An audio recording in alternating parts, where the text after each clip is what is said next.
Guys, we are officially starting with the second term.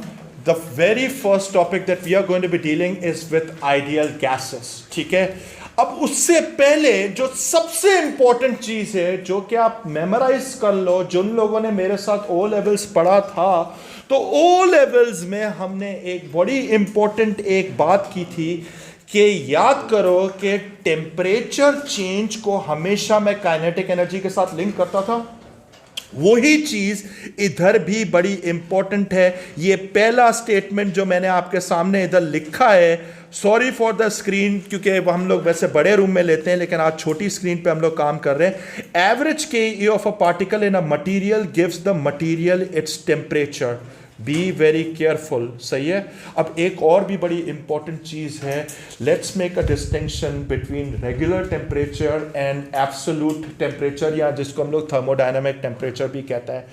99% of the time you will be handling cases with absolute temperature Kelvin. ठीक है।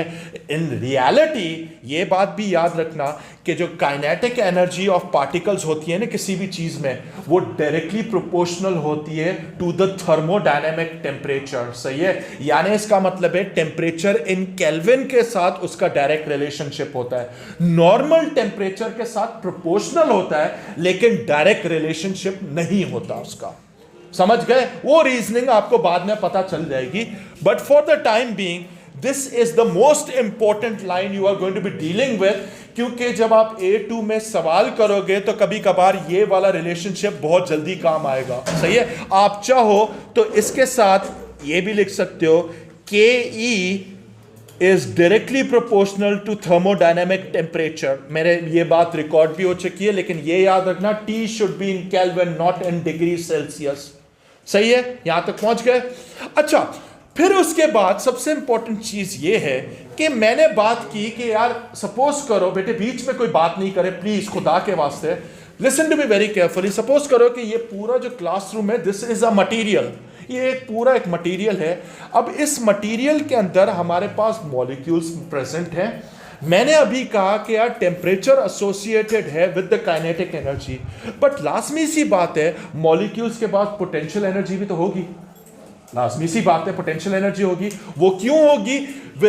वो इस वजह से होगी, उसकी दो वजूहत है। एक, उसका जो स्ट्रक्चर है उस मटेरियल का या उस सब्सटेंस का, उसमें उसकी पोजीशन कहां पर है। दूसरी वजह ये हो सकती है कि रिलेटिव टू अदर पार्टिकल्स उसकी पोजीशन क्या है, तो पोटेंशियल एनर्जी पे तो इंपैक्ट आएगा।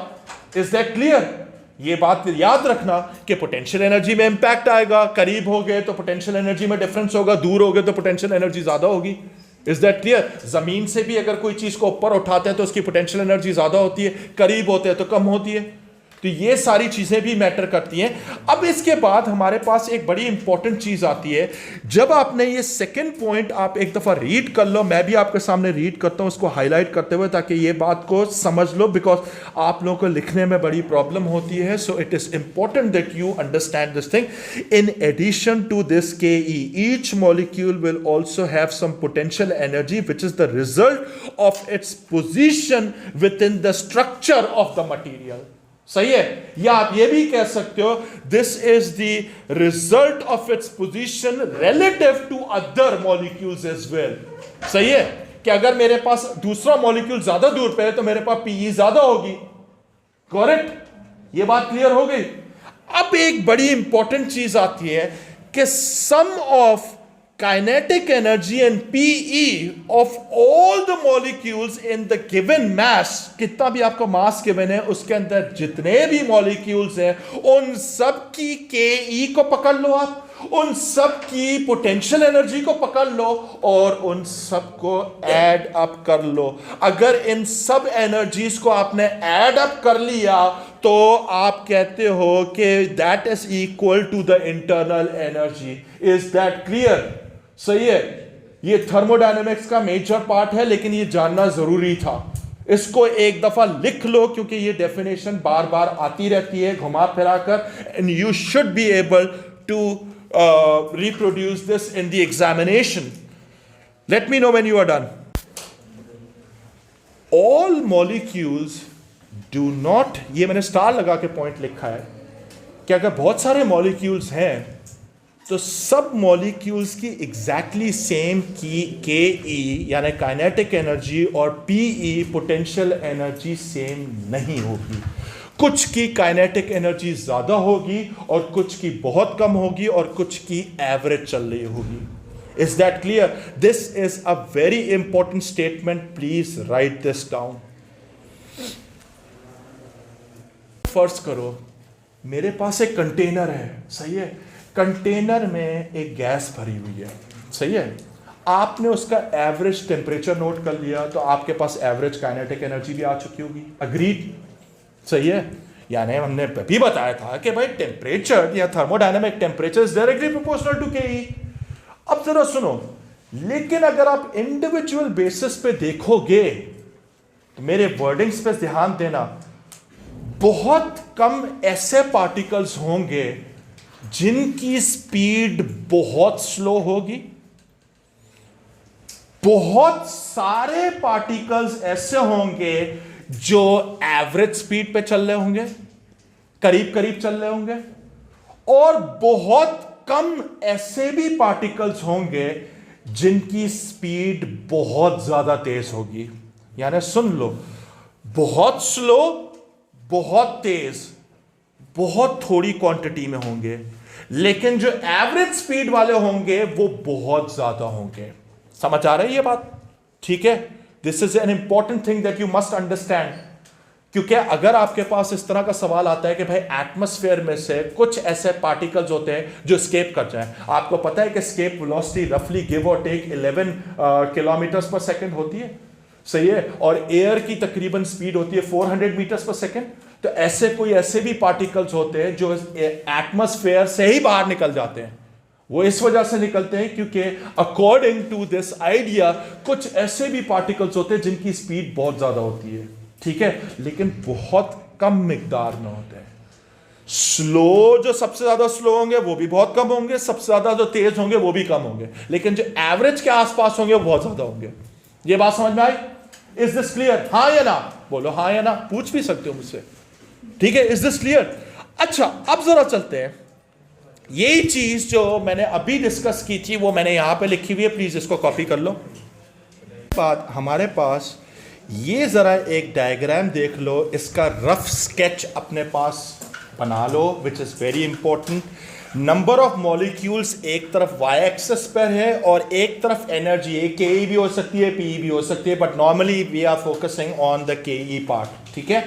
अब आप इसमें वही चीज देख सकते हो कि हमारे पास, पहले सुन लो, पहले डिस्कस भी कर लेता हूं, इधर देख लो कि कुछ ऐसे पार्टिकल्स थे, देखो ऐसे पार्टिकल्स भी हैं जिनकी एनर्जी जीरो है, वो भी एग्जिस्ट कर रही है, ठीक है, लेकिन अच्छा, बल्कि इनफैक्ट ऐसा कोई भी पार्टिकल नहीं है जो जीरो एनर्जी का हो। इसमें आपको साफ नजर आ रहा है, क्योंकि नंबर ऑफ पार्टिकल जब जीरो है तो मेरे पास जो नंबर ऑफ जो एनर्जी है वो भी जीरो है, तो इसका मतलब है कि there is zero particle with zero energy. ये बात तो फैक्ट हो गई।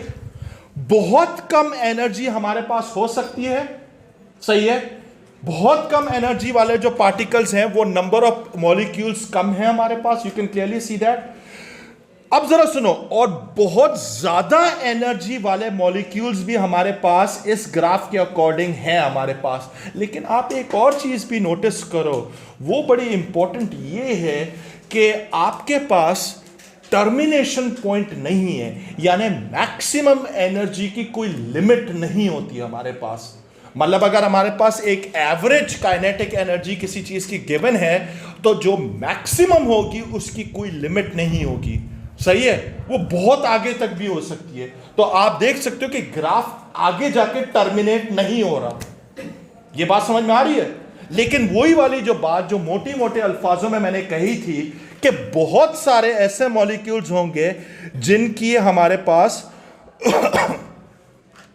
हमारे पास एनर्जी जो होगी वो एवरेज एनर्जी के होंगे। वो आप देख सकते हो कि हमारे पास बहुत सारे ऐसे मॉलिक्यूल्स हैं जिनकी एवरेज एनर्जी है, बहुत थोड़े ऐसे मॉलिक्यूल्स हैं जिनकी एनर्जी कम है, और बहुत थोड़े ऐसे मॉलिक्यूल्स हैं जिनकी एनर्जी बहुत ज्यादा है। But there is no limit to the maximum energy because the graph is not terminating at the end. Is that clear? Saqlain समझ में आया? सही है, क्लियर है ये बात? सही है? Is that clear?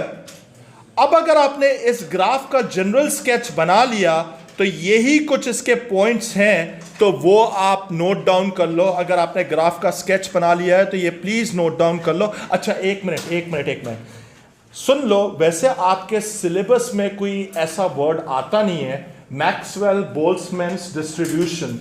बेसिकली इस तरह का ग्राफ आपके सिलेबस का पार्ट है। इस ग्राफ को जो हम लोग कहते हैं, इसको हम लोग कहते हैं मैक्सवेल बोल्ट्जमैन डिस्ट्रीब्यूशन ग्राफ। सही है? You can clearly see that. शायद केमिस्ट्री में शायद आपने कभी किया हो। ठीक है? तो ये आप जो है, आप इसके बारे में ये वाले सारे पॉइंट्स नोट डाउन कर लो। Increasing temperature would move the peak towards higher energy, यानी ग्राफ आपका राइट साइड पे शिफ्ट होना शुरू हो जाएगा। सही है? बस इससे ज्यादा आपको जानने की जरूरत नहीं है। ठीक है? यानी आपके पास टेम्परेचर बढ़ाओगे तो average kinetic energy would increase, तो एवरेज स्पीड जो पीक थी वो थोड़ा सा राइट पे और शिफ्ट हो जाएगी। करेक्ट? समझ गए? अच्छा अब जरा सुनो, लिसन। मैं पहले डिस्कस करना चाह रहा हूं क्योंकि रिकॉर्डिंग ऑन है, थोड़ा सा इसको करीब कर रहा हूं। लिसन, अब हमारे पास हैं दो different methods, two different ways of determining average speeds of molecules in a material। Average speed निकालने के लिए एक तो बड़ा सिंपल सा है कि आपके पास ग्राफ है, अगर ग्राफ है, ग्राफ की पीक निकाल लो, उस पे एनर्जी निकाल लो। ये बात समझ में आई? यानी आपको कुछ भी नहीं करना है। अगर ये ग्राफ था तो आप इसमें जाओ, पीक वैल्यू पकड़ो, उधर से एक लाइन खींचो, ये एनर्जी है। समझ गए? एक तो ये तरीका है। दूसरा फिर हमारे पास ये है, सेकंड जो मेथड है हमारे पास, सेकंड मेथड ये है, second average is the root mean square speed, जिसको हम लोग, आपने आरएमएस पहले आपने करंट और ये किया था, तो इधर भी हमारे पास आरएमएस आता है। ठीक है?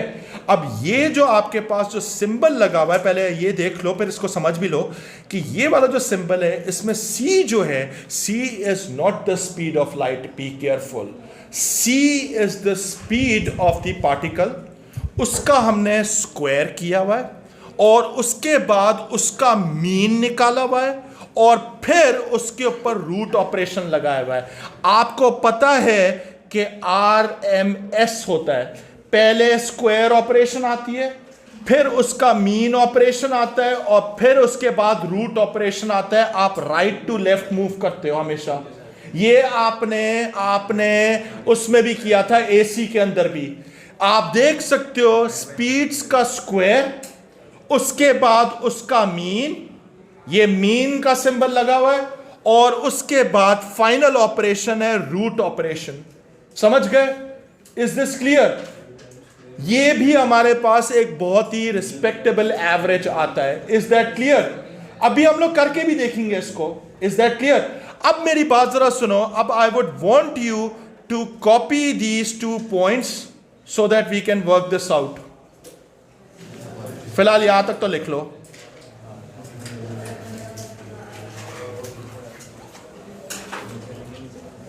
अब बड़ी इंपॉर्टेंट चीज आती है, this speed is associated with the average kinetic energy. लेकिन एक मिनट जरा सुनना, ये जो आपकी स्पीड है, इसकी क्लोज रिलेशनशिप है इसके साथ। आप देख सकते हो कि ½ m, ये जो आपके पास यहां पे लिखा हुआ है, ये रूट मीन स्क्वायर नहीं है, ये सिर्फ मीन स्क्वायर स्पीड है, क्योंकि इस पर रूट नहीं लगा हुआ है। लेकिन रिलेशनशिप तो कहीं ना कहीं तो बन रहा है ना। और मैंने पूरी डिटेल भी लिख दी है कि C is the speed of the particle, M is the mass of the particle. ये नॉर्मली जब आप ½ m, ये जो C स्क्वायर वाला जो आप इक्वेशन यूज करोगे, this is for one single particle. सही है?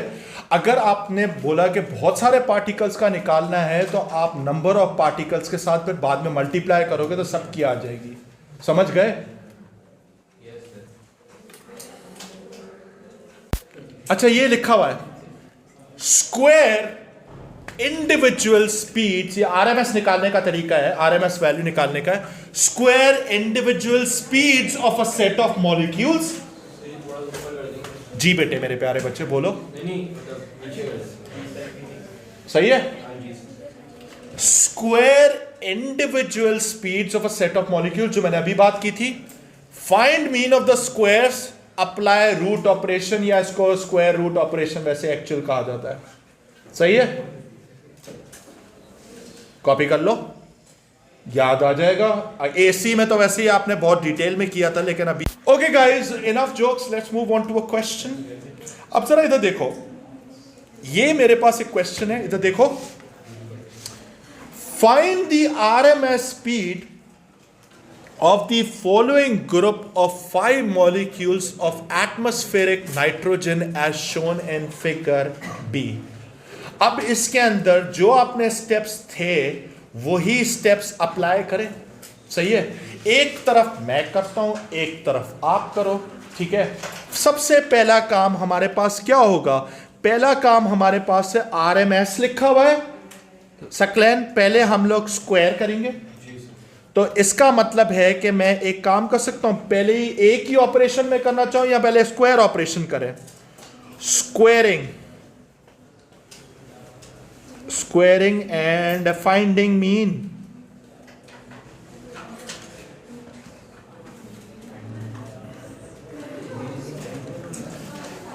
तो ये हो जाएगा 500 का स्क्वायर प्लस 520 का स्क्वायर प्लस 505 का स्क्वायर। मैं जंप कट कर रहा हूं, अब तक तो मैंने सबके स्क्वायर्स कर लिए।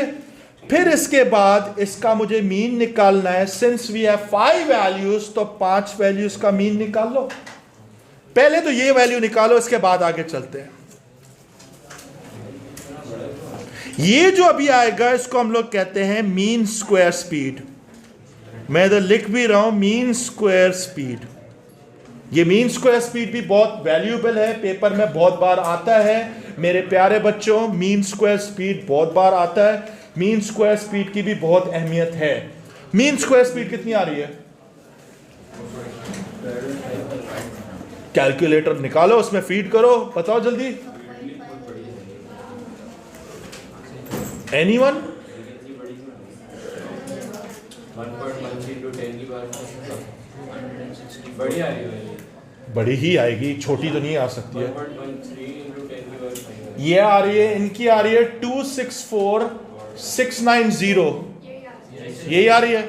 मैं इधर लिख रहा हूं पहले 264690.2, ठीक है। अभी डेसिमल प्लेसेस का मुझे कोई घंटा फर्क नहीं पड़ता अभी, क्योंकि फाइनल आंसर ये तो है नहीं। अब जरा सुनो, फिर इसके बाद आता है आरएमएस, यानी आपको कुछ भी नहीं करना है, इसी वैल्यू पर रूट ऑपरेशन लगा लो। ये हो जाएगा 690.2 रूट ऑपरेशन। अब मेरी बात सुनो, minimum number of significant figures कितने हमारे पास? 1 है, so we will round it off to 2 significant figure. 510 तो 510 पे इसको राउंड ऑफ कर रहा हूं, रफली गिव और टेक 510 मीटर पर सेकेंड। सही है, इज दैट क्लियर? अच्छा, 1 मिनट जरा सुन लो।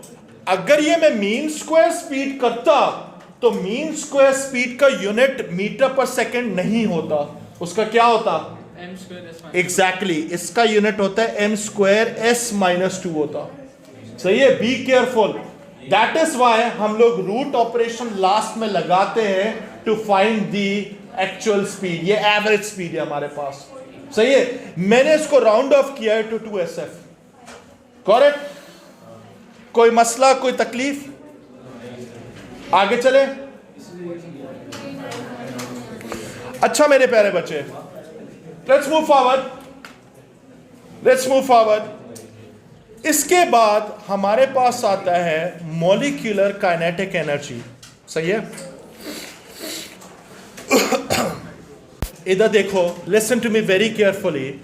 यहां पे मैंने एक इंपॉर्टेंट रिलेशनशिप निकाल के रखा हुआ है, इसको हम लोग बाद में थोड़ा सा डिराइव भी करेंगे। वो रिलेशनशिप ये है, सुन लो, the average kinetic energy of any molecule in a gas is directly proportional to the absolute temperature of the gas.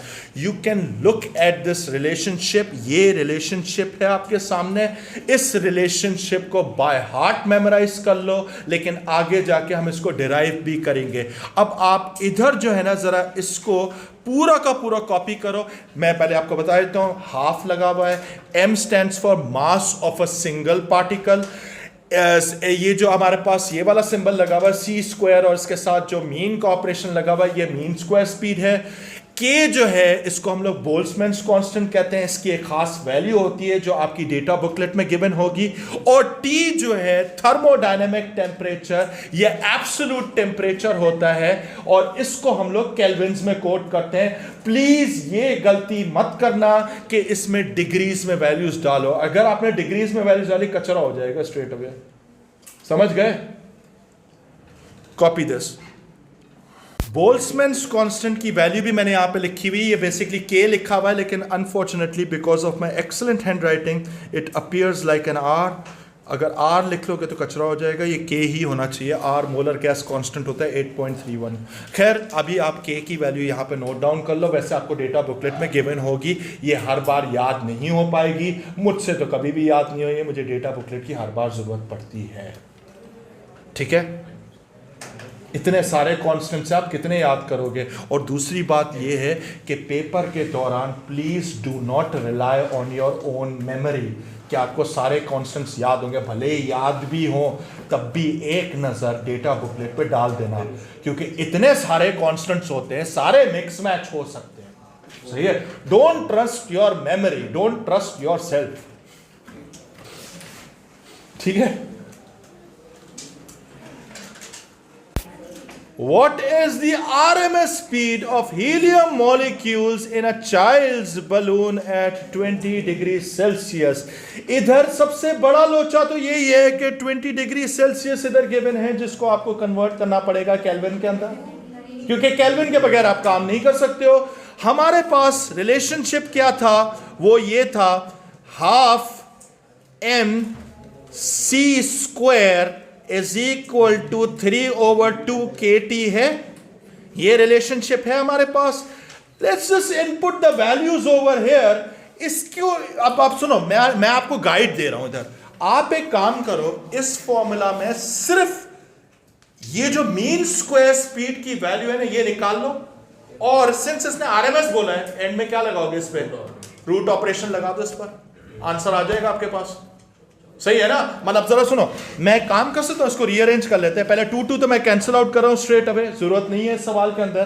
तो फिर ये हमारे पास हो जाएगा mean square speed is equal to 3 KT over m. लिख सकते हैं इसको. अब इसके अंदर वैल्यूज डालते हैं. बोल्ट्जमैन्स कांस्टेंट की वैल्यू कितनी होती है? 1.38 इंटू 10⁻³ -23. यहां तक पहुंच गए. थर्मोडायनेमिक टेम्परेचर के हिसाब से 20 है, तो इसमें 273 ऐड करोगे तो 20 + 273. वैसे 273.15 होता है, लेकिन अभी हम लोग 273 पे काम चला रहे हैं. सही है? यहां तक भी पहुंच गए. और फिर हमारे पास इसका मास कितना गिवन है? एटॉमिक मास ऑफ हीलियम हमारे पास कितना है? वो है 6.65 इंटू 10⁻⁻27. डायरेक्टली अभी आपके पास ये निकलेगी, सी स्क्वायर निकलेगी. फिर उसके बाद इस पे रूट ऑपरेशन लगाओगे तो आपका आंसर आ जाएगा. ये वैल्यू कितनी आ रही है? बस एक काम कर लो, डायरेक्ट ही कर लो. इस पे रूट भी लगा दिया मैंने, ये आरएमएस बन गया. और अगर रूट इस पे लगाया तो रूट इस पे भी लगेगा. Find the answer. जो इसकी आ रही है वो आ रही है 1400. Is that clear? 1400 मीटर्स पर सेकेंड राउंड ऑफ करके. ठीक है? क्लियर है? कोई मसला तो नहीं है? इंपॉर्टेंट, इसमें एक चीज इंपॉर्टेंट है. ये चीज इधर से भी तो प्रूव हो सकती है कि K is directly proportional to T. कैसे हम लोग कर सकते हैं? सबसे पहले ये पूरा का पूरी जो एक्सप्रेशन है ये काइनेटिक एनर्जी है. ये पूरा का पूरा कांस्टेंट है. तो क्या मैं इसको ऐसे लिख सकता हूं? Ke is directly proportional to T. Prove हो गया। लेकिन बी केयरफुल, रेगुलर टेम्परेचर के साथ नहीं, सिर्फ एब्सोल्यूट टेम्परेचर के साथ होगा इसका रिलेशनशिप। सही है? ओके लिसन, फिर ये कुछ इंपॉर्टेंट डेफिनेशंस हैं जो कि आपको मैं चाहूंगा कि एक दफ़ा इनको मैं रीड भी कर लेता हूं और फिर आप इनको कॉपी भी कर लो, बिकॉज इसमें कोई मिस्टेक नहीं हो सकती है। तो लिख लो, internal energy the sum of the kinetic and the potential energies of all the molecules within a given mass of a substance. Please ये जरूर लिखना, विद इन अ गिवन मास। अच्छा, ये वाला आप इग्नोर कर सकते हो, लेकिन ये वाली जो आपके पास डेफिनेशन है Maxwell Boltzmann distribution, this is not a part of your syllabus, but just for fun because we have discussed it कि हमने एक एवरेज निकालने की कोशिश की थी उस तरीके से भी, तो वो आप लिख लो। ठीक है, ये आप लिखना चाहो तो लिख लो। अगर रूट मीन स्क्वायर स्पीड का बोला जाए कि हाउ इज इट डिफाइंड, तो यही वाली डेफिनेशन आप पेपर में भी लिख कर आओगे। आपको पता है जो सीए वाले I have attended the workshop and they are going to be very brutal when it comes to reading your definitions. सही है, हम लोग लूजली कंस्ट्रक्टेड डेफिनेशंस नहीं कर सकते हैं। सही है, तो I will be very extra careful कि जहां पर डेफिनेशन होगी तो मैं किसी सोर्स से निकाल के डायरेक्टली कॉपी पेस्ट करूंगा, क्योंकि कभी कभार इंसान है भाई, वर्डिंग्स में डिफरेंस आ सकता है। डिफरेंस इसलिए मैं इसको अवॉइड करने की कोशिश कर रहा हूं। We still have time to iron out all the issues. Seat forward. अच्छा, इधर देखो, फिर आता है बॉयल्स लॉ। बचपन से पढ़ते आ रहे हो, लेकिन इस बार आपको डेफिनेशन इसकी प्रिसाइसली पता होनी चाहिए। वही लिख लो, for a constant mass of a gas. इसका मतलब जरा सुन लो, जब ये कांस्टेंट मास लिखा है तो इसका मतलब है for fixed number of moles. ठीक है, अगर गैस होगी तो number of moles matter at a constant temperature. Constant temperature, constant mass दोनों लिखना जरूरी है। आपके पास ये कहता है the pressure exerted by the gas is inversely proportional to the volume it occupies. लेकिन be careful, this is only true अगर आपके पास टेम्परेचर फिक्स्ड हो या नंबर ऑफ मोल्स, या दोनों ही आपकी कंडीशन सेटिस्फाई होनी चाहिए। ये एंड है और नहीं हो सकता। सही है, both condition needs to be satisfied.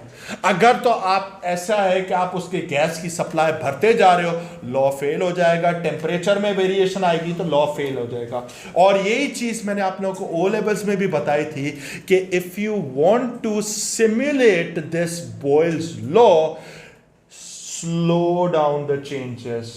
ठीक है, टायर में अगर हवा भी भर रहे हो तो स्लोली भरोगे तो टेम्परेचर चेंज नहीं होगा। ज़्यादा स्पीड में भरोगे तो टायर गर्म हो जाएगा। टायर में से हवा लीक करोगे तो टायर ठंडा हो जाएगा। लेकिन अगर स्लोली एंड ग्रेजुअली करोगे तो टेम्परेचर चेंजेस नहीं होंगे। ये चीज़ आपके पेपर 5 के पहले क्वेश्चन में आ सकती है। सही है, जिसमें आप डिज़ाइन करोगे अपना क्वेश्चन, तो ये आप याद कर लो इस चीज़ को। Is that clear? ठीक है, अच्छा अब जरा इधर देखो। सबसे पहली चीज है, ये आपके पास मैंने जो है ना डायरेक्टली उसमें से कॉपी पेस्ट किया है। This is just to aid your construction of answers for paper 5 का पहला सवाल, इन्वेस्टिगेटिंग बॉयल्स लॉ। कैसे इन्वेस्टिगेट कर सकते हैं? अब इसमें मैंने कुछ पॉइंट्स इसमें पहले ही डायरेक्टली मेंशन्ड है। Boyle's law can be demonstrated using the apparatus shown. आपके राइट पर एक अपैरेटस है, आप देख सकते हो, मीटर भी लगा हुआ है, जो भी है। Measurement of the length of the air which is trapped in the vertical glass represent the volume of the gas and the pressure is measured using the barometer. Barometer भी आपके पास लगा हुआ है। A graph of pressure against 1/V will always give a straight line. लेकिन अगर आपके पास ये आ जाए, प्रेशर अगेंस्ट वॉल्यूम का ग्राफ आ जाए, तो वो ग्राफ आपके पास पता है कि वो इस तरीके से जाता है। ठीक है, क्योंकि इन दोनों के बीच में हमारे पास इन्वर्स रिलेशनशिप होता है। लेकिन अगर प्रेशर अगेंस्ट 1/v है तो it should be a straight line. और ये जो क्रॉसेस लगे हुए हैं यहाँ पर, या normally line of best fit बनती है। तो बेस्ट फिट का इस्तेमाल आपको बहुत बार करना पड़ेगा जब पेपर 5 के क्वेश्चन 1 को आप अटेम्प्ट करोगे, वो हम लोग बाद में करेंगे, ठीक है। Line of best fit is a की वर्ड, सही है। ये अभी आई डोंट थिंक आपको इसको कॉपी करने की जरूरत है। इसके बाद हमारे पास आता है चार्ल्स लॉ। चार्ल्स लॉ भी आसान सा लॉ है। वो हमें कहता है कि volume is directly proportional to, for a constant mass of a gas at a constant pressure, the volume is directly proportional to the absolute temperature। यहां पे मैं लिख रहा हूं to the absolute temperature, यानी V is directly proportional to T, ठीक है। लेकिन ये याद रखना एब्सोल्यूट टेम्परेचर इधर लिखा हुआ, लेकिन इसमें हमने एक कंडीशन ये की है कि प्रेशर को फिक्स कर दिया है और मास एज यूजुअल फिक्स्ड है हमारे पास, ठीक है। इट मेक्स सेंस, टेम्परेचर बढ़ेगा तो वॉल्यूम बढ़ेगा, सीधी सी बात है। अभी इधर इमेजिन कर लो कि भाई आप लोग मॉलिक्यूल्स हो, मैंने इधर टेम्परेचर बढ़ा दिया। अब आप लोग क्या करोगे कि आप, जाहिर बात है शुरू में तो गर्मी लगेगी, आप बोलोगे कि यार let's turn on the fan. लेकिन after a certain time, let's suppose मैंने दरवाजा भी बंद कर दिया, बाहर से देख रहा हूँ और हंस भी रहा हूँ, ठीक है। और उसके बाद जो है आप लोग क्या करोगे, आप लोग इवेंचुअली जब ये इतना गर्म हो जाएगा, यू विल बिकम सो मतलब हॉट कि you will start hitting the दीवारें, आप दीवारें तोड़ने की कोशिश करोगे। अब जस्ट इमेजिन कि अगर दीवारें थोड़ी सी फ्लेक्सिबल होंगी तो दीवारें एक्सपेंड हो जाएंगी, वॉल्यूम बढ़ जाएगा। अभी आप लोग करीब करीब बैठे हुए हो क्योंकि सर्दी है, लेकिन जाहिर सी बात है इस तरीके से भी इमेजिन करोगे गर्मी होगी तो दूर बैठोगे। लेकिन अनफॉर्चुनेटली पीछे वालों को तो मैंने हमेशा गर्मियों में भी करीब ही देखा, ठीक है। There is a reason I cracked this joke। अभी बताता हूं, यहां तक पहुंच गए। आपके पास है वॉल्यूम अगेंस्ट एब्सोल्यूट टेम्परेचर का ग्राफ आपके सामने है, सही है। ये आप देख सकते हो, volume against absolute temperature is a straight line. लेकिन एक बात याद रखना, अगर आपने वॉल्यूम अगेंस्ट नॉर्मल टेम्परेचर का ग्राफ जो डिग्री सेल्सियस में होगा, तो वो ग्राफ ऐसे जा रहा होगा आपके पास, समझ गए। तो इस वजह से इन दोनों का डायरेक्ट रिलेशनशिप नहीं हो सकता। Volume is proportional to temperature in degrees, लेकिन it is directly proportional to absolute temperature kelvin में, केल्विन स्केल में होता है ना। ये वाला जो पॉइंट आ रहा है इधर, पता है कितना टेम्परेचर होगा? एब्सोल्यूट जीरो केल्विन होगा। 0 केल्विन का मतलब पता है कितना होगा? -273। समझ गए? इसको हम लोग एब्सोल्यूट जीरो कहते हैं जब कहते हैं कि काइनेटिक एनर्जी एग्जिस्ट नहीं करती है, लेकिन तब भी करती है। सर वो इसमें आपने उसकी वो देखी है, वो जो ग्लास के थ्रू जाना शुरू हो जाता है, लिक्विड जो होता है, जो एब्सोल्यूट जीरो। कौन सा लिक्विड? मैं आपको आप भेज देना मुझे, ठीक है। ये ओके नहीं लिखा है, 0 केल्विन लिखा है इधर, सही है।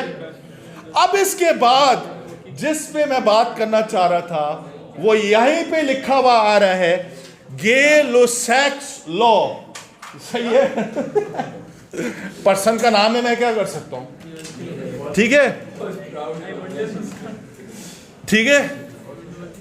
अब जरा इधर देख लो, for a constant mass of a gas at constant volume, the pressure exerted by the gas is proportional to its absolute temperature.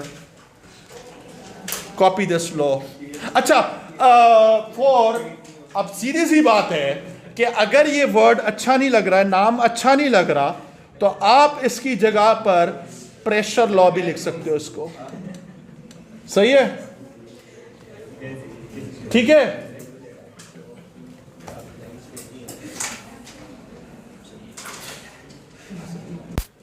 We can combine all 3 laws together। हम लोग इसको ऐसे भी लिख सकते हैं, PV/T is equal to constant, ठीक है।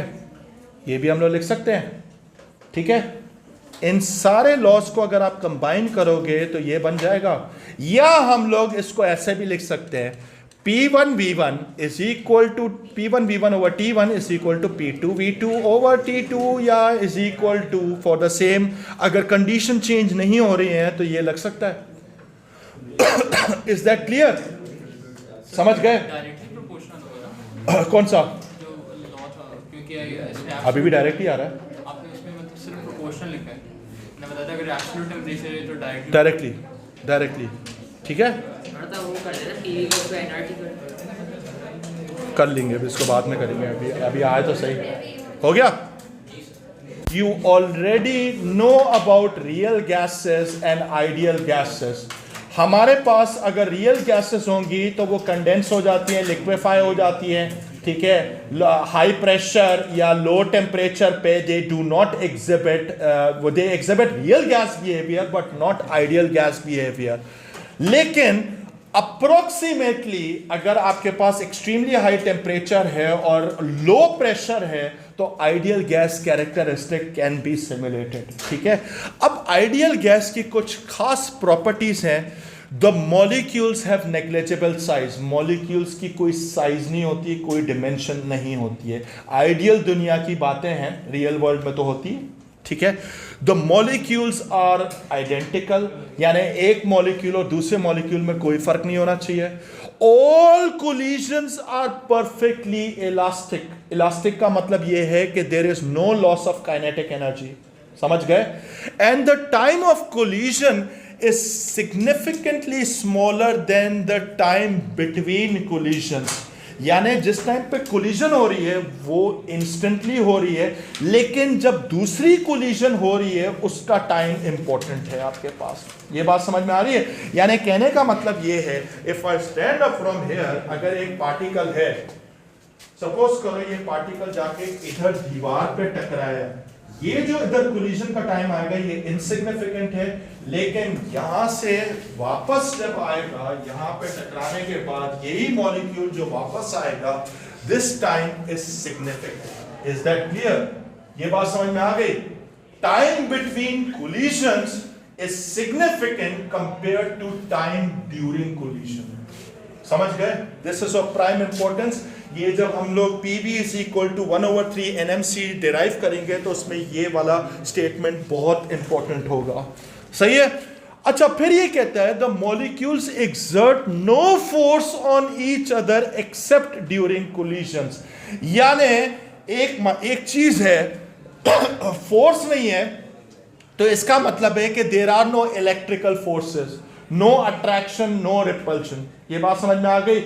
तो इसका मतलब एक और भी हो गया कि आइडियल गैसेस में सिर्फ और सिर्फ, फिर से रिपीट करता हूं, सिर्फ और सिर्फ काइनेटिक एनर्जी हो सकती है, पोटेंशियल एनर्जी नहीं हो सकती है, क्योंकि इलेक्ट्रोस्टैटिक फोर्सेस है ही नहीं। तो इलेक्ट्रोस्टैटिक फोर्सेस ही नहीं है तो पोटेंशियल एनर्जी तो हो ही नहीं सकती है, समझ गए? तो ये बात भी आप अपने पास लिख लो, ideal gases do not have potential energies, समझ गए? आइडियल गैसेस में सिर्फ के ही एग्जिस्ट करती है। There are enough molecules so that statistics can be applied, जो कि हम लोग अप्लाई करेंगे। The motion of the molecules is random, ये भी हमारे पास है, ये तो रियल में भी होता है लेकिन हम लोग इसमें भी लिख रहे होते हैं, ठीक है, समझ गए? And all the molecules are also considered as hard spheres, यानी इसका मतलब है कि अगर मॉलिक्यूल टकराएगा तो वो कंप्रेस नहीं होगा, यानी वही बात है कि काइनेटिक एनर्जी इज कंजर्व। समझ गए? क्लियर है?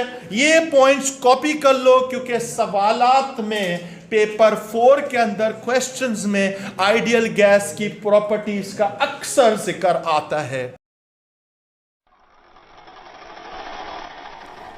सबसे पहली चीज है, ये वाली कुछ आइडियल गैस की प्रॉपर्टीज थी। मैंने आप लोगों को ये बात भी बताई थी कि आइडियल गैस में सिर्फ और सिर्फ काइनेटिक एनर्जी होती है, उसमें पोटेंशियल एनर्जी नहीं होती, because there are no electrostatic forces in an ideal gas. Is that clear? So you need to remember that. अच्छा, अब मेरी बात सुनो। अज्यूमिंग एन आइडियल गैस, ठीक है, अगर हम अजम्पशन कर रहे हैं कि आइडियल गैस है तो हम लोग एक काम कर सकते हैं, गैस लॉस को कंबाइन कर सकते हैं। यानी हमें पता है कि अगर आप इधर देखो तो हमने अभी सो फार बॉयल्स लॉ और पता नहीं कौन कौन से लॉस किए थे। I am sure you remember that, right?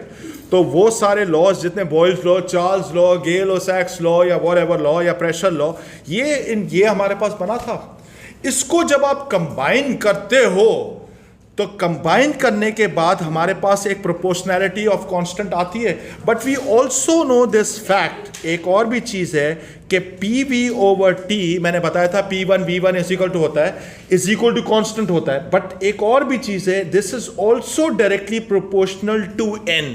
n का मतलब है नंबर ऑफ मोल्स, और मैं ये भी कह सकता हूं कि नंबर ऑफ मॉलिक्यूल्स के साथ भी कर सकते हैं। अब जरा सुन लो डिस्टिंक्शन। स्मॉल n का जो मतलब होगा ना, जो छोटा n होता है, वो हमेशा नंबर ऑफ मोल्स के लिए यूज होगा। नंबर ऑफ मोल्स आपको पता है, ठीक है? और जो कैपिटल N यूज होगा वो किसके लिए यूज होगा? Number of molecules. Is that clear? Capital N is for number of molecules, ठीक है? तो दोनों के लिए हमारे पास डायरेक्ट प्रोपोर्शन है। नंबर ऑफ मॉलिक्यूल्स बढ़ाओगे तो आपका प्रेशर बढ़ेगा, वॉल्यूम भी बढ़ेगा, एंड सो ऑन होगा। Is that clear? Do you understand this thing? खैर, यहां तक अगर हम लोग पहुंच गए तो फिर मैं एक फाइनली मेरे पास एक रिलेशनशिप इधर बन रहा है, PV is equal to NKT, ठीक है? अब ये K क्या है? ये हमारे पास होता है Boltzmann's constant. Is that clear? NKT भी होता है और एक रिलेशनशिप हमारे पास आगे जाके आएगा। फिलहाल यहां तक आप इसको कॉपी कर लो और इसकी जरा सुन लो, listen to me very carefully. PV is equal to NKT है। आई थिंक मैंने बोल्ट्जमैन्स कांस्टेंट पहले कराया था, PV is equal to NKT value लिखवाई थी, ठीक है? तो K is the Boltzmann's constant. I am sure this is done. फिर इसके बाद हमारे पास एक और रिलेशनशिप भी है, आइडियल गैस रिलेशनशिप भी है, PV is equal to nRT, ठीक है? अब जरा सुनो, अगर कैपिटल N होगा तो उसके साथ K आएगा, और अगर आपके पास स्मॉल n है, नंबर ऑफ मोल्स है, तो R आएगा आपके पास। ये याद रखना है। और R की वैल्यू है 8.31 जूल्स पर केजी पर मोल। ये कांस्टेंट होगा। अब एक और चीज है कि सिंस आपके पेपर के अंदर बहुत सारे अब तक आपने कांस्टेंट्स देख लिए, please do not rely solely on your memory. I would recommend कि आप डेटा बुकलेट में एक दफा झांक लेना, ठीक है? यहां तक हो गया? अच्छा, ठीक है, इसमें तो कोई प्रॉब्लम नहीं है। सो फार सो गुड। अब हम लोग आगे चल, भूल गया था। सबसे पहली चीज क्या है? Mole is an SI unit और used to measure the amount of a substance. और सबसे इंपॉर्टेंट चीज ये है कि एक मोल के अंदर एवोगैड्रो नंबर ऑफ मॉलिक्यूल्स होते हैं, और इसका मतलब ये होगा कि अगर एक मोल बोलूं कि भाई एक मोल की चेयर्स, तो एक मोल में हमारे पास हो जाएंगी 6.02 इंटू 10⁻23 चेयर्स। सोच लो, सही है? So even if we are referring to 1 mole of a substance, या 1 मोल अगर हम लोग बात करें तो उसमें बहुत सारे मॉलिक्यूल्स आ सकते हैं, ठीक है? Is that clear? Molecules, particles, जो भी आप बोलना चाहो। यहां तक क्लियर है ये बात? अच्छा, अब सबसे पहली चीज है, जरा इधर देखना, listen to me very carefully, very important. ये जरा इधर नोटिस करना, मैं R की वैल्यू को डिराइव करना चाह रहा हूं कि 8.31 कैसे आई थी, ठीक है? इधर देखो, सबसे पहले फॉर 1 मोल, अगर मैं 1 मोल के लिए बात करता हूं तो PV is equal to nRT में N की जगह पे मैं 1 मोल डाल सकता हूं। अगर मैंने 1 मोल डाला तो ये क्या बन जाएगा? PV is equal to RT। यहां तक पहुंच गए? कोई मसला ही नहीं है, एवरीथिंग इज फाइन, राइट? अच्छा, उसके बाद जरा सुनो, हमारे पास एक स्टेप इधर मिस हो रहा है। मैं इस स्टेप को भी आपको समझाना चाह रहा था। इधर देखो, listen to me very carefully. आप इधर बैठ जाओ, ये इधर आएगा। इधर देखो, एक और भी तो था ना हमारे पास relationship, PV is equal to NKT भी रिलेशनशिप था कि नहीं था? एक्चुअली ये nRT भी कैपिटल होगा। यहां तक भी पहुंच गए? अब मेरी बात सुनो, अगर ये N है, एक मोल में कितने N होंगे? 6.02 इंटू 10⁻23। या मैं इसकी जगह पर यह भी तो लिख सकता हूं कि Na लिख दूं। Na का मतलब एवोगैड्रो ही नंबर होता है, एवोगैड्रो कांस्टेंट होता है, तो लिख सकते हैं। तो वही चीज मैंने इधर की है आपके लिए। Can you see that? ये सब एक मोल के लिए कहानी है। अगर आपको अभी भी समझ में नहीं आया तो मैं एक दफा इधर करके दोबारा से दिखा रहा हूं। फॉर 1 मोल, एक मिनट, फॉर 1 मोल, इधर देखो, सबसे पहले PV is equal to nRT हुआ। N का मतलब क्या है? मोल, तो इसका मतलब है कि PV is equal to RT, यहां तक पहुंचे। फिर हमारे पास होता है एक और फॉर्मूला होता है, PV is equal to NKT होता है। अब इधर N में 6.02 इंटू 10⁻23 लिखूं या मैं NA लिख दूं? NA लिख सकते हैं, एवोगेड्रो नंबर लिख सकते हैं, तो मैं इसकी जगह पे लिख रहा हूं PV is equal to NAKT, लिख सकते हैं इसको। अब मैं एक काम कर सकता हूं, इन दोनों को इक्वेट कर सकता हूं। अगर मैंने इन दोनों को इक्वेट किया तो RT is equal to NAKT आ गया, यहां पर यही हो जाएगा हमारे पास। PV हमारे पास सेम था, इसमें से T और T कैंसिल आउट हो गया, यानी आपके पास R is equal to NAK के बराबर आ गया। अब Na की वैल्यू जो है मेरे प्यारे बच्चे एवोगेड्रो नंबर है। बेटे क्या हो गया? Na जो है एवोगेड्रो नंबर है, तो एवोगेड्रो नंबर हमारे पास होता है 6.02 इंटू 10⁻23, यहां तक पहुंच गए। और K की वैल्यू कितनी थी? 1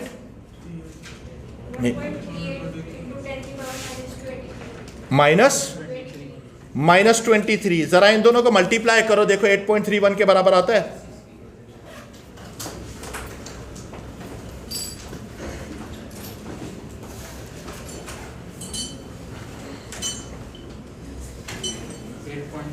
एट 8.31 आ गया।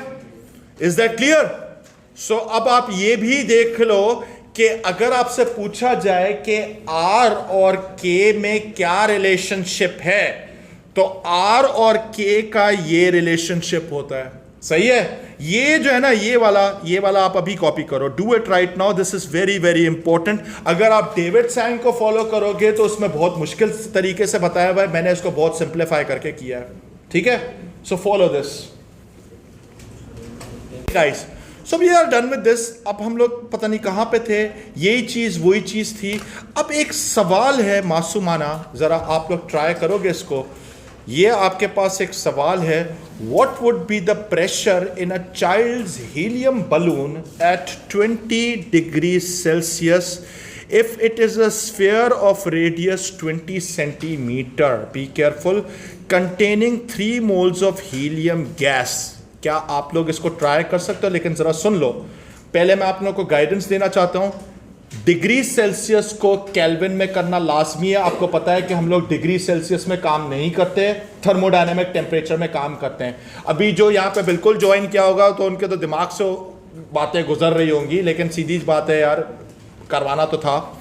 ठीक है? और it is a sphere of radius 20 centimetre. अच्छा, स्फीयर का आपको जो है वॉल्यूम भी निकाल सकते हो। उसका वॉल्यूम ऑफ अ स्फीयर कितना होता है? क्या फॉर्मूला होता है? 4/3 पाई आर क्यूब होता है। सही है? तो ये आपके पास वॉल्यूम का भी बन गया। लेकिन बी केयरफुल, आपको एक और चीज भी ख्याल करना पड़ेगा। इस सेंटीमीटर्स को मीटर्स में कन्वर्ट करोगे, और मोल्स का भी आपके पास फॉर्मूला है। चुपचाप PV is equal to NRT लगा दो, काम हो जाएगा आपका। यानी मैं इधर यही कर रहा हूं, PV is equal to small n R T लगा सकते हैं, क्योंकि हमारे पास एन है, 3 मोल्स है, हम लोग आराम से कर सकते हैं इसको। तो प्रेशर हमें निकालना है, वॉल्यूम हमारे पास हो जाएगा मल्टीप्लाई बाय 4/3 पाई, रेडियस कितना हो जाएगा? 20 इंटू 10⁻⁻²। -2 का स्क्वायर कर सकते हैं, सॉरी क्यूब कर सकते हैं cube. And this is equal to, हमारे पास नंबर ऑफ मोल्स कितने हैं? 3 मोल्स है, और मल्टीप्लाई बाय आर की वैल्यू भी थोड़ी देर पहले डिराइव की थी, 8.31 होती है। और टेम्परेचर जो है, थर्मोडायनेमिक टेम्परेचर आएगा तो 20 नहीं लिख सकते, इसको आपको कन्वर्ट करना पड़ेगा। 20 + 273 आपको करना पड़ेगा। अब इसमें से आप उठा के प्रेशर निकालो, पैस्कल्स में डायरेक्ट आंसर आएगा। After multiple attempts by people, multiple attempts के बाद हमारे पास finally we agreed that after using a calculator correctly we finally got the value of 2.2 into 10⁵ pascals. Let's move forward. अब इसके बाद हमारे पास आता है, जरा इधर देख लो, आइडियल गैस इक्वेशन जो हमारे पास एग्जिस्ट करती है, या तो वो PV is equal to nRT हो सकती है या PV is equal to NKT होती है, ठीक है। आप इनमें से कोई भी यूज कर सकते हो, लेकिन you just have to be careful. N जो है, बस इसमें याद रखो नंबर ऑफ मॉलिक्यूल्स होंगे, नंबर ऑफ मॉलिक्यूल्स, और N छोटा n क्या होता है, मोल्स, ठीक है। बस मोल्स लिख रहा हूं, इतना तो आ गया, ठीक है। अब जरा सुनो, एक इक्वेशन है जिसको हम लोग आज ही डिराइव करेंगे, but for the time being an alternate equation from kinetic theory of gases is actually this. ये वाली आप इक्वेशन जरा इधर देख लो, इसको हम पूरा का पूरा डिराइव भी करेंगे आज की तारीख के अंदर, ठीक है। ये आप अपने पास एक लिख लो, दिस इज वेरी इंपॉर्टेंट। पहले आप लिख लो, फिर मैं बताता हूं इसके साथ क्या करना है। अच्छा, पहले मैं आपको एक चीज वजाहत क्लियर करना चाह रहा हूं कि इसके अंदर जरा सुन लो, ये क्या होता है। ये हमने पिछली क्लास में सीखा था, C² और ये जो दो ब्रैकेट्स होते हैं, ये RMS नहीं है, ये मीन स्क्वायर स्पीड है, ठीक है। ये हमारे पास क्या है, मीन स्क्वायर स्पीड है। Is that clear?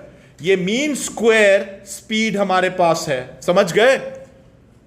Be careful, root लगाओगे तो ये RMS बनेगा, ये लिख लो अपने पास, बहुत ज्यादा यूटिलाइज होगी। NM, इसको याद करने का सबसे बेस्ट तरीका है PV is equal to 1/3 NMC², ठीक है।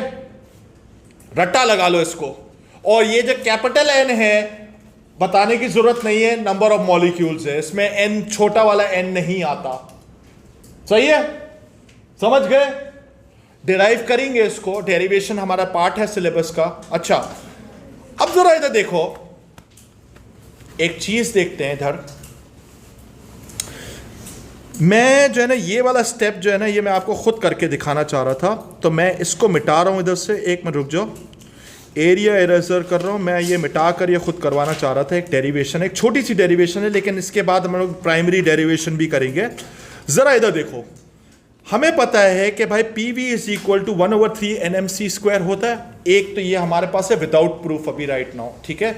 और दूसरा हमारे पास एक और भी होती है, PV is equal to NKT भी होता है कि नहीं होता है। क्या मैं एक काम कर सकता हूं, इन दोनों को इक्वेट करने की कोशिश करूं? इन दोनों को इक्वेट करने की कोशिश करते हैं। इधर देखो, तो ये इसको ऐसे लिख सकते हैं, इधर देखो, देखो स्टेप बाय स्टेप चल रहे हैं। एक ये था और एक ये था, मैं अब इन दोनों को इक्वेट कर रहा हूं। इधर देखो प्लीज, इधर देखो। सो ये हो जाएगा 1, ओ माय गॉड, थोड़ा सा इसका साइज जो है बड़ा कर लेते हैं। अच्छा, ये हो जाएगा, इधर देखो, ये हो जाएगा 1/3, बल्कि इसको मैं बल्कि 1/3 NMC² लिख सकते हैं, must be equal to NKT लिख सकते हैं। इधर यहां तक भी पहुंच गए। अच्छा, फिर मैं एक काम करता हूं कि इसमें से N और N कैंसिल आउट हो सकते हैं। ये किया और इस 3 को राइट साइड पे मल्टीप्लाई कर दूं तो ये मेरे पास क्या बन जाएगा, MC² is equal to 3 times KT तक पहुंच गए।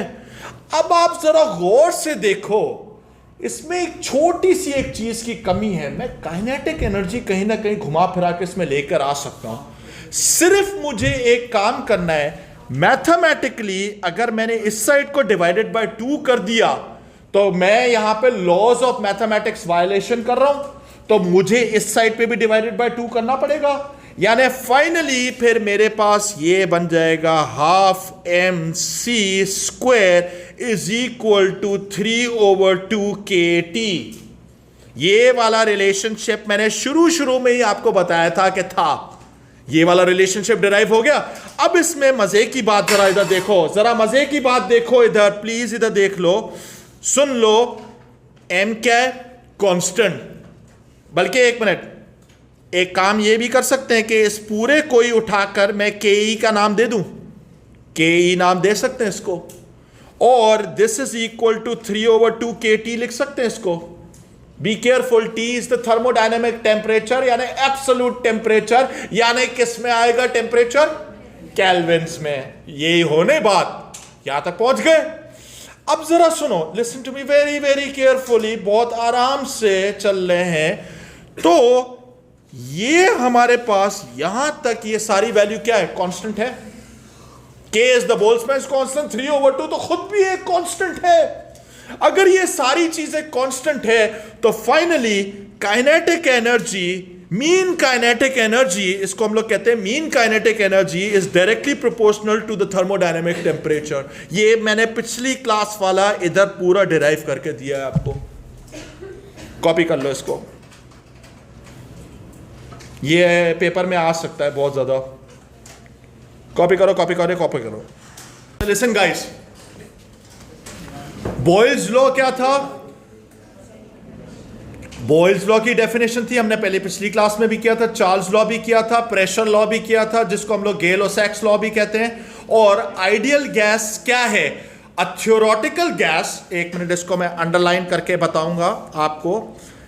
A theoretical gas which does not suffer from real world difficulties, that mean real gases do not perfectly follow gas laws। बात यह है कि जो रियल गैसेस होती है उसमें हमारे पास फोर्सेस होती हैं, इलेक्ट्रोस्टैटिक फोर्सेस भी होती हैं, पोटेंशियल एनर्जीज भी होती हैं, लेकिन आइडियल गैस में फिलहाल जो आपके लिए सबसे इंपॉर्टेंट है वो ये है, आइडियल गैस में सिर्फ काइनेटिक एनर्जीज होती हैं। और दूसरी बात है परफेक्टली इलास्टिक कोलिजन्स होती हैं, आपस में कोलाइड करें घंटा कोई फर्क नहीं पड़ता, लेकिन अगर दीवारों से कोलाइड करेगा, इंटरनल कंटेनर से कोलाइड करेगा तो प्रेशर एक्सर्ट होता है। ये बात भी आपको याद रहनी चाहिए, ठीक है। All derivations are based on ideal gases, remember this thing, क्योंकि अगर हम लोग रियल वर्ल्ड डालेंगे तो फिर कॉम्प्लेक्सिटी बढ़ती जाएगी, but for the time being हम लोग आइडियल गैसेस की दुनिया में। इक्वेशन ऑफ स्टेट है single equation that defines a gas in terms of its pressure, volume, temperature and quantity. PV is equal to NKT भी हो सकती है या PV is equal to NRT भी आप लिख सकते हो, ठीक है। और मोल आपके पास है ऐसा unit for the amount of substance, 1 mole contains this, अभी थोड़ी देर पहले हमने किया था, सही है। ये सारी इंपॉर्टेंट डेफिनेशंस थी जो मैंने आपको इधर करवा दिए। अब हम लोग छोटे से क्वेश्चंस करेंगे। अब आप मुझे बोलोगे कि सर जी बेटे, मैं वो पूछ रहा था, अगर आप टीवी को एनकेटी के बजाय एनआरटी से तो लिख दो लिख दो लिख दो, कोई फर्क नहीं पड़ेगा, फुल मार्क्स मिलेंगे आपको, ठीक है। अच्छा इधर देखो, अब सबसे इंपॉर्टेंट चीज है, अब आप बोलोगे कि सर हमारे पास जो P4 होता है उसमें तो एमसीक्यूज आते ही नहीं है, लेकिन आपकी डेविड सैंग में भी तो एमसीक्यूज दिए हुए हैं उन्होंने कहीं कहीं, लेकिन वही बात है, सिर्फ सिखाने के पर्पस इसमें पूरा हो रहा है, ये आपके डेविड सैंग से नहीं है।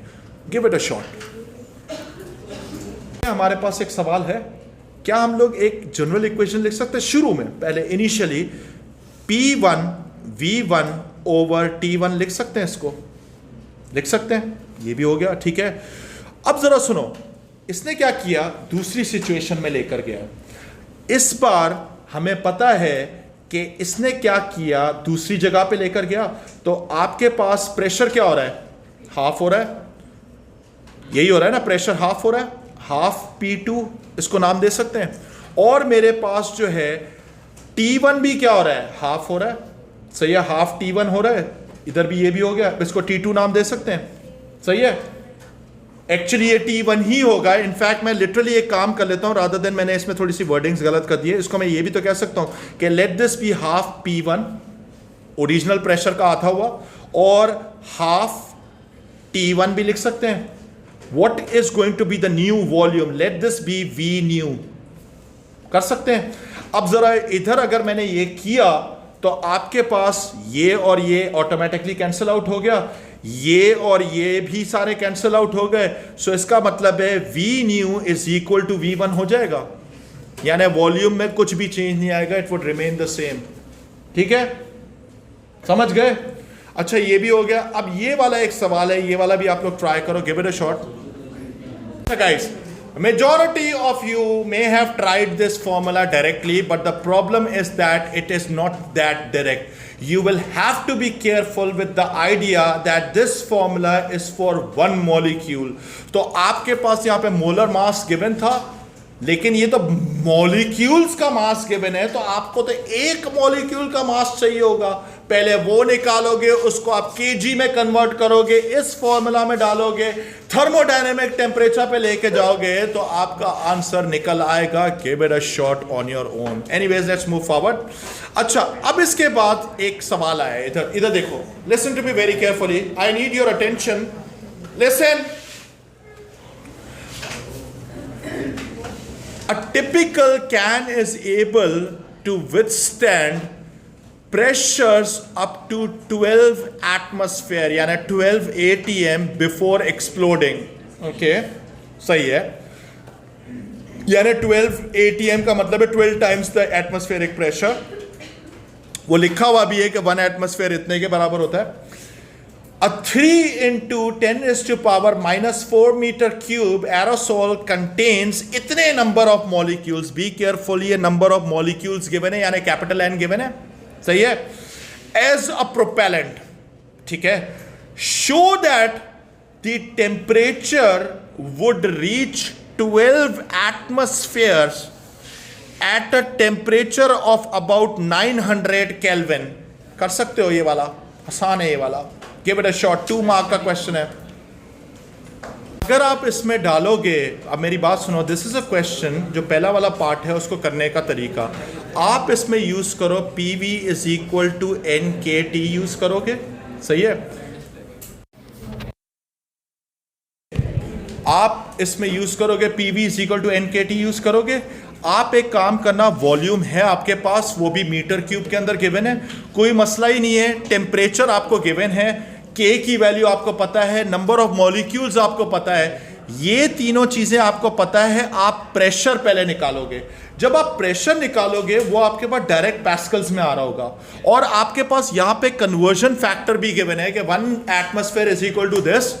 तो आप निकाल लो डायरेक्टली. आप मतलब कहने का मतलब है, इन शॉर्ट, जो प्रेशर आए उसको उठा के 1 into 10 raised to power 5 से डिवाइड कर दो, आपके पास नंबर ऑफ एटमॉस्फेयर्स आ जाएंगे.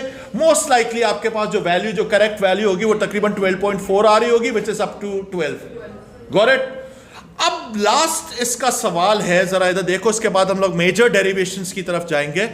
पहले ये वाला आप लोग, सबसे पहली चीज है, आपके पास लिक्विड है इसके अंदर. ठीक है. इसका मतलब है कि आपके पास वॉल्यूम कम है. वॉल्यूम कम है तो फिर अब जरा सुनो, जैसे ही आप 900 पे पहुंचोगे तो आपके पास वेपर और बढ़ेगा. वेपर और बढ़ेगा तो मोस्ट लाइकली 12 एटमॉस्फेयर से प्रेशर ऊपर जाएगा. अगर 12 एटमॉस्फेयर से एक्सीड करेगा, हो सकता है 15 एटमॉस्फेयर तक पहुंचे, तो chances are the can is going to explode. Do you understand this thing? ये बात समझ में आ गई? ये हो गया. अब चलते हैं मेजर डेरिवेशन की तरफ. सबसे पहले ये वाली कुछ assumptions हैं which I would want you to read because these are the assumptions of an ideal gas. वैसे तो मैंने अलग से भी लिखवाई थी, लेकिन ये डायरेक्टली डेविड सैंग से निकाली हुई है, क्योंकि ये मुझे अच्छी लगी थी. तो ये ज़रूरी है क्योंकि आपके पेपर में भी कहीं कहीं लिखने पड़ती हैं. मैं रीड भी कर लेता हूँ, समझाता भी जाता हूँ. सबसे पहले assumption क्या है? Number 1 assumption, a gas contains a large number of particles moving at random that collide elastically with the walls and with each other. पिछली दफ़ा भी यही लिखवाया था. सही है. इसका मतलब ये है, अगर इलास्टिक कोलिजन होगी तो इलास्टिक कोलिजन का मतलब होगा कि kinetic energy can not be lost. ठीक है, समझ गए? और दूसरी बात जो मैं शुरू से ही कहता आ रहा हूं कि हमारे पास, since we are dealing with ideal gases, तो पोटेंशियल एनर्जी तो होगी नहीं, तो internal energy is entirely dependent on what? Kinetic energy. Major point है ये वाले. समझ गए? Next statement, the forces between the particles are negligible except during collisions. We know that कि हमारे पास वैसे एक पार्टिकल दूसरे पार्टिकल पे कोई इलेक्ट्रोस्टैटिक फोर्स नहीं लगाता, यानी पोटेंशियल एनर्जी का तो कोई चक्कर ही नहीं है. हाँ, लेकिन जब अब कोलिजन होगी तो प्रेशर तो एक्सर्ट करेगा ना. समझ गए? मोर कोलिजन्स मोर प्रेशर. ये वाली बात इसमें सारी लिखी हुई है. ठीक है. अच्छा, इसके अंदर ये है कि अगर हमारे पास, अगर ये रियल गैसेस होती तो मोस्ट लाइकली ये एक जगह पर घुच्चा भी बन सकता था. समझ गए? खैर, ये भी हो गया. फिर उसके बाद मुझे कहता है the volume of the particles is negligible compare to the volume occupied by the gas itself. यानी इसका मतलब, कहने का मतलब यह है कि जो हमारा कंटेनर होगा वो कंटेनर बड़ा होना चाहिए compare to the actual molecules, और मॉलिक्यूल्स का साइज हम लोग नेग्लिजिबल कंसिडर कर रहे हैं. ये मेजर स्टेटमेंट है. ठीक है, इज दैट क्लियर? फिर उसके बाद हमारे पास क्या है, the time of collision by a particle with the container wall is negligible. जब हमारे पास पार्टिकल जाएगा, जैसे मैं एक पार्टिकल में जाके इससे जाके टकराया, that time is negligible compared with the next collision। यानी मैं जब वापस से इधर से उस दीवार तक जाकर वापस इधर आऊंगा, that time is significant but this time is negligible। Is that clear? ये हमारे पास मेजर assumptions हैं जिस पर हम लोग पूरा का पूरा डेरिवेशन करेंगे। ऑल्दो डेविडसन में अच्छे तरीके से गिवन है, लेकिन मैंने उसको थोड़ा सा और एलैबोरेट किया और थोड़ा सा उसको क्लैरिफाई करके चलाया ताकि आसानी से समझ में आ जाए। मैंने उसको बुलेट वाइज तोड़ दिया। अब सबसे पहली चीज है, this diagram is of prime importance. ये जो है ना, this shows random motion, collision हो रही है। अच्छा सुनो, हमेशा पार्टिकल स्ट्रेट लाइन में ट्रैवल करेगा, कोलाइड होने के बाद उसका डायरेक्शन चेंज होगा स्ट्रेट लाइन के अंदर, लेकिन रिमेंबर दिस थिंग, 3 डिमेंशंस में मूव करेगा पार्टिकल। उतना ही चांस है कि पार्टिकल अगर हॉरिजॉन्टली मूव कर रहा है तो वो वर्टिकली भी जा सकता है, नीचे भी जा सकता है, लेकिन ये नहीं होगा कि कर्व मोशन में चलेगा। समझ गए? कोलिजन के बाद it can change its direction. Is that clear? यहां तक भी पहुंच गए? अब सबसे पहली चीज है, हम लोग डेरिवेशन करने जा रहे हैं किस चीज की, PV is equal to 1/3 NMC square की डेरिवेशन करने जा रहे हैं। सही है? I will end the class after this. जरा इधर देखो, सबसे पहले हम एक असम्पशन पे जा रहे हैं कि ये हमारे पास एक क्यूब है। क्यूब का मतलब है ऑल लेंथ्स आर इक्वल, और अभी हम लोग सिर्फ एक्स एक्सेस पे काम करेंगे, हॉरिजॉन्टल एक्सेस पर। यह बात समझ में आ गई? हमारे पास जरा सुन लो, एक मॉलिक्यूल होगा जिसका मास हमारे पास m होगा। यहां तक बात समझ में आ गई? प्लीज फॉलो करना, बीच में कंसंट्रेशन छोड़ना नहीं। और इसकी स्पीड हम लोग मार्क कर रहे हैं c। समझ गए? स्पीड हम लोग c मार्क कर रहे हैं, बस ऐसी मर्जी है, आप चाहो v कर लो, आपकी मर्जी है। यहां तक भी पहुंच गए? अच्छा, सबसे पहले a molecule of mass m is traveling at velocity c, जो कि मैंने अभी बात की थी, strikes side ABCD, यानी ABCD को जाके टकराएगा। अच्छा, फिर उसके बाद molecule rebounds elastically। अगर elastically rebound करेगा तो AS लेवल से आपने सीखा था कि मोमेंटम दोनों के हमेशा एड अप होते हैं ना। यानी मैं इसको कह सकता हूं कि अगर मैं पार्टिकल की बात करूं, जरा सुनो, अगर यही पार्टिकल सपोज करो इधर से जा रहा है, इधर देखो, ये पार्टिकल इधर था, इसका हमारे पास MC लिख सकते हैं इसको। ये इस स्पीड से इधर जाके टकराया, लेकिन जब टकराने के बाद ये वापस आएगा तो ये -MC हो चुका होगा, डायरेक्शन चेंज हुआ। अगर मैं इसका चेंज इन मोमेंटम निकालूंगा तो वो जो चेंज इन मोमेंटम आएगा वो -MC आएगा। Can you see that? लेकिन ये किसका मोमेंटम आ रहा है? ये पार्टिकल का आ रहा है, यानी नेगेटिव आ रहा है। ये बात समझ में आई? यहां तक बात क्लियर है? लेकिन एक बात जरा सुनो, लॉ जो आपका न्यूटन्स थर्ड लॉ बोलता है कि जो इसका चेंज इन मोमेंटम होगा वो ही दीवार का भी चेंज इन मोमेंटम होगा ऑपोजिट डायरेक्शन में। तो जो दीवार का जो चेंज इन मोमेंटम होगा वो 2MC लिख सकते हैं उसको। ये बात समझ में आ गई? यानी जो पार्टिकल था उसका -2MC है, जो जिस दीवार को कोलाइड किया होगा उसका 2MC हुआ होगा। Time is negligible and same. यहां तक पहुंच गए? ये जो कोलिजन का टाइम था। लेकिन अब सबसे इंपॉर्टेंट चीज है, अब जरा सुनो, total distance travelled before next collision, यानी ये बड़ा इंपॉर्टेंट है। यानी इसका कहने का मतलब ये, इफ आई इरेज एवरीथिंग, जब मेरे पास, ओ माय गॉड, जब मेरे पास ये वाला पार्टिकल, ये वाला जो पार्टिकल था इस दीवार को ओ माय गॉड, मैंने क्या कर दिया? रुक जाओ। अच्छा इधर देखो, इसको मैं लॉक कर लेता हूं, इसमें हंसने की कोई ज़रूरत नहीं है। This is something that can happen, ठीक है? This is computer stuff.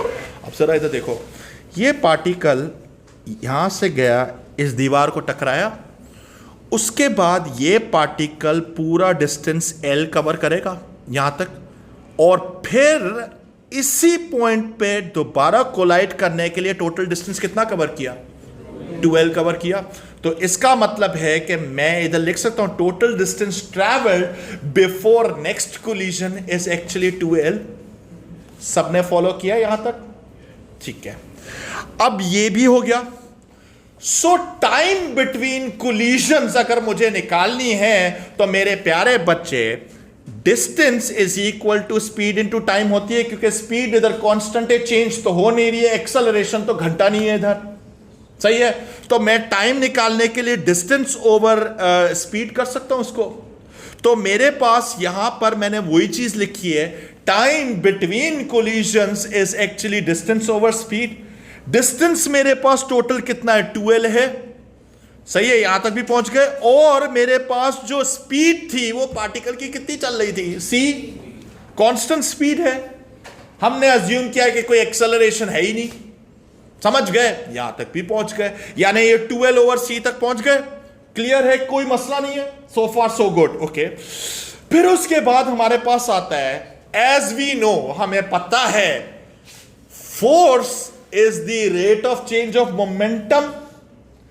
हमने चेंज इन मोमेंटम तो दीवार का चाहिए था, क्योंकि प्रेशर हमें टेक्निकली दीवार का निकालना है, तो चेंज इन मोमेंटम उसका 2mc था, पार्टिकल का क्या था? -2mc था, इसलिए मैंने इसको पॉजिटिव रखा। यहां तक पहुंच गए। और टाइम अभी मैंने थोड़ी देर पहले निकाला बिटवीन कोलिजन्स, वो 2l ओवर c था। यहां तक फॉलो किया आपने, सही है। अब फिर उसके बाद फिर क्या होगा, जरा इधर देखो, मैं इसको हाईलाइट करूं, ज्यादा इजी हो जाएगा। जरा इधर देखो, तो फिर इसका मतलब है कि इसको अगर आप रीअरेंज करोगे, ऊपर नीचे इसको फेंकोगे, इतना तो आता ही होगा, सही है। तो फिर ये बन जाएगा F is equal to mc² over l। ये आ गई फोर्स। यहां तक भी पहुंच गए, क्लियर है, यहां तक पहुंचे। फिर उसके बाद मजे की बात यह, एएस लेवल में आप सीख कर आए थे, मोस्ट लाइकली आपने सीखा होगा कि pressure is equal to force per unit area होता है कि नहीं होता है? हां, तो फोर्स की वैल्यू तो अभी हमने थोड़ी देर पहले निकाली है, तो इसी फोर्स की वैल्यू को उठा के मैंने इधर लिख दी। फॉलो कर रहे हो मेरे को? और मेरे पास जो एरिया है, क्योंकि ये क्यूब है, तो उसका जो ABCD का जो एरिया होगा L² हो जाएगा, क्योंकि सारे डिमेंशन L ही है इसमें। तो L², वॉल्यूम होता था L3, तो मैंने ये भी लिख दिया, L² लिख दिया। अब इसको जब मैंने कंबाइन किया, जब मैंने इसको रीअरेंज किया, तो ये बन गया हमारे पास। लेकिन मजे की बात है, this is only for one molecule so far. This is of prime importance, this is for one single molecule. पहुंच गए? फिर हमें पता है कि भाई रियल वर्ल्ड के अंदर अगर आइडियल गैस को भी डिस्कस कर रहे हैं, एक मॉलिक्यूल तो नहीं होगा, मेनी मॉलिक्यूल्स होंगे। तो फिर इसको n से मल्टीप्लाई करना पड़ेगा, यानी वो भी कर लेंगे हम लोग। But there are many molecules and each molecule has a different velocity. आपको मैंने क्या था, मैक्सवेल बोल्ट्जमैन डिस्ट्रीब्यूशन कराई थी। एट अ सिंगल टेम्परेचर भी हमें पता है कि स्पीड्स में डिफरेंस हो सकता है। मैंने उसका एवरेज निकालना भी सिखाया था, याद है? पिछली क्लास में सकलैन आप थे, आप लोग भी थे, सही है। तो इसका मतलब है, but there are many molecules, एक कीवर्ड है many molecules, and each molecule has a different velocity. याद करो, मैंने बोला था बहुत फ्यू मॉलिक्यूल्स होंगे जिनकी स्पीड बहुत कम होगी, बहुत थोड़े से मॉलिक्यूल होंगे जिनकी स्पीड बहुत ज्यादा होगी, और majority of the molecules average speed के पास होंगे। ये मैंने कराया था, यहां तक भी पहुंच गए। So it makes sense to take average. कर सकते हैं इसको, इस सारी वैल्यूज का स्क्वायर्स का एवरेज ले सकते हैं। इधर मैंने एवरेज ले लिया, मीन का हमने, ये वाला जो सिंबल होता है, ये वाला जो सिंबल होता है, ये किसका है? मीन का सिंबल है। यहां तक भी पहुंच गए। यानी अब जरा सुनो, एक ही सिंगल स्टेप के अंदर मैंने n से भी इसको मल्टीप्लाई कर दिया, और मैंने ये जो c² था इसके ऊपर मीन भी लगा दिया, मैंने मीन ऑपरेशन भी कर दी मैंने, सही है, ताकि एवरेज निकाल लूं इसका। यहां तक भी पहुंच गए, क्लियर है? Is that clear? अब यहां तक तो पहुंच गए, बट अभी भी एक प्रॉब्लम है। ये हमारे पास जो था सिंगल डिमेंशन में था, but this assumes all molecules are travelling in same direction. अभी तो एक्स डायरेक्शन का किया था, हमें पता है कि इक्वली चांसेस है कि ये 3 डायमेंशन में भी मूव कर सकता है। तो इसका मतलब ये है, last but not the least, आप इसको स्किप कर दो। हम ये कर सकते हैं, last but not the least, इस पूरी वैल्यू को इसी सिंगल स्टेप में मैं डिवाइडेड बाय 3 भी कर सकता हूं। समझ गए? Do you understand this thing? यानी इसका मतलब है कि eight the end of the day मेरे पास ये बन जाएगा। ये बीच में जो इतने सारे मैंने स्टेप्स लिखे हैं ना, इसको इतना भी आप दिमाग में नहीं डालो, ये इतना कोई इंपॉर्टेंट नहीं है, दिस इज ऑप्शनल। आप बाद में रीड करना चाहो तो कर लेना, लेकिन एट द टाइम सुन लो, लिसन। हमारे पास शुरू में बना था nmc² divided by l cube था, लेकिन मेरे पास असम्पशन ये थी कि भाई सारे मॉलिक्यूल्स एक स्ट्रेट लाइन में जा रहे थे, एक ही एक्सिस पे चल रहे थे, but there is equal chance of these molecules moving in all 3 dimensions, तो डिवाइडेड बाय 3 कर दिया। याद रहेगा? अब सही है, बस इतना ही कर लो तो काफी है। अब ये हो गया। अच्छा मुझे बताओ, l क्यूब किसके बराबर होगा? वॉल्यूम के बराबर होगा। यानी फिर मेरे पास ये बन गया, यहां तक बन गया। इस v को उठा के लेफ्ट साइड पे फेंक सकते हो, यानी फिर फाइनली बना PV is equal to 1/3 NMC।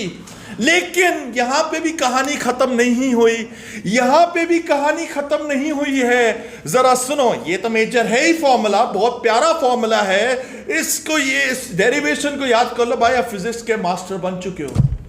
सही है? अब एक और चीज है, जरा एक चीज रियलाइज करो। मेरा सवाल जो है ये इस बार उमर से है। NM का क्या मतलब होगा? NM का क्या मतलब होगा? NM का क्या मतलब होगा?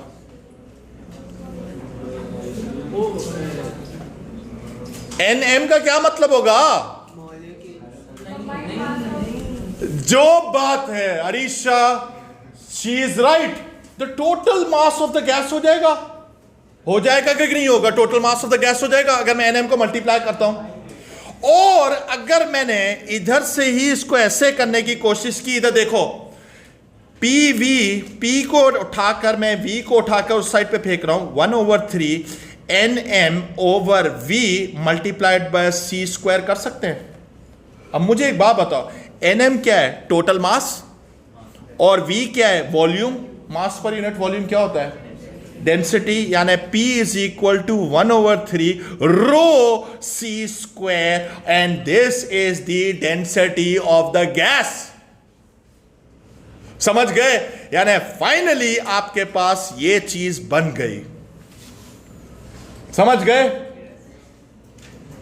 Okay, listen very carefully. I'm going to give you time to copy this thing, but I am ending my lecture at this particular point, and I'll be seeing you in the next class. We'll be doing a lot of questions from the past paper as usual. Style वही रहेगा जैसे हम लोग करते हैं, theory खत्म, past paper शुरू। सही है? अब मैं इसको इधर ही इसको